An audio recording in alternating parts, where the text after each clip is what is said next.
Bonjour à tous, merci d'être là, merci d'être au rendez-vous, malgré les transports, malgré le froid. C'est une journée qui est un peu la fête avant Noël, la fête de l'engagement social, la fête des institutions de prévoyance qui, en union, décident de mettre en évidence tout ce qu'elles apportent ensemble. Et il y a une chose que je voulais dire, parce que j'y tiens beaucoup, enfin, c'est quelque chose qui m'anime énormément, c'est que c'est intéressant de regarder comment s'est créée la protection sociale. La protection sociale, à la différence de ce qui a pu se construire, par exemple, dans la grande matière financière, qui est beaucoup le fait de la technostructure, la question sociale, elle est le fait des partenaires sociaux et elle est le fait des bénéficiaires. Et au fil du temps, ce sont eux qui ont construit un édifice complexe, c'est vrai, parfois chahuté, parfois remis en question, parfois incompris, mais qui est tout simplement notre système de protection sociale. Moi, le vœu que je forme aujourd'hui, c'est qu'à travers ces travaux, à travers ces échanges, à travers ces témoignages, à travers ces rencontres aussi avec tous ceux qui portent des réponses pour les bénéficiaires, eh bien, on puisse se dire qu'à notre échelle, à notre niveau, nous, Union d'institutions de prévoyance, réunis ici ce matin, on fait avancer encore un peu la construction du modèle et on contribue à se projeter.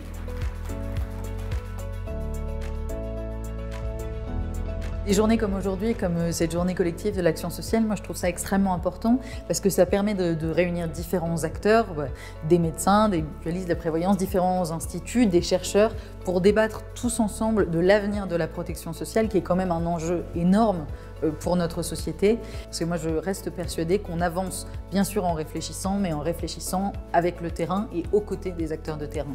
Non, un grand plaisir d'avoir participé à cette journée Action sociale. C'est l'occasion de rencontrer à la fois des partenaires de nos services d'action sociale, mais aussi les institutions qui les financent. D'avoir impulsé cette réflexion collective déjà entre institutions de prévoyance, on se rend compte qu'on a des constats qui sont partagés, des envies qui sont communes. Globalement, on a des compétences, une connaissance du secteur, plus une bienveillance, je pense, de par nos métiers d'action sociale, qui font qu'on a, on a envie de générer des solutions durables.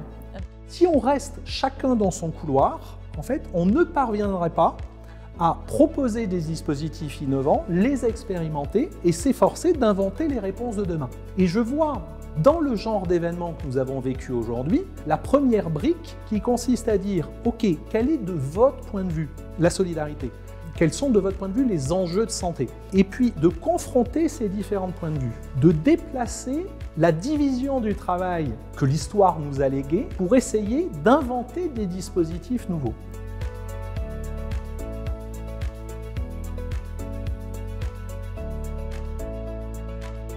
On a formalisé une carte autour d'une map monde avec des continents imaginaires qui reprennent les besoins des bénéficiaires. Dans un deuxième temps, les participants vont devoir imaginer les actions collectives qui peuvent porter pour l'action sociale de demain.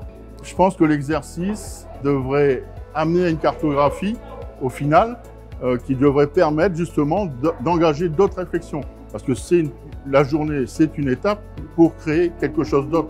Et trouver surtout une forme de cohésion entre les membres des IP qui participent à la construction de l'OSIRT. L'objectif final, c'est que les institutions de prévoyance imaginent des actions collectives qu'elles vont pouvoir mettre en œuvre ensemble, de manière peut-être mutualisée, pour contribuer à l'action sociale de demain, pour faire que cette action sociale soit synonyme d'innovation sociale. L'action sociale de demain, elle doit se faire vraiment avec les bénéficiaires finaux, avec les usagers. C'est indispensable qu'on arrive vraiment à faire un pas de côté et que ça ne soit plus anecdotique de les associer dans les constructions de solutions qu'on développe pour eux. C'est bien faire avec eux pour être au plus près de leurs besoins.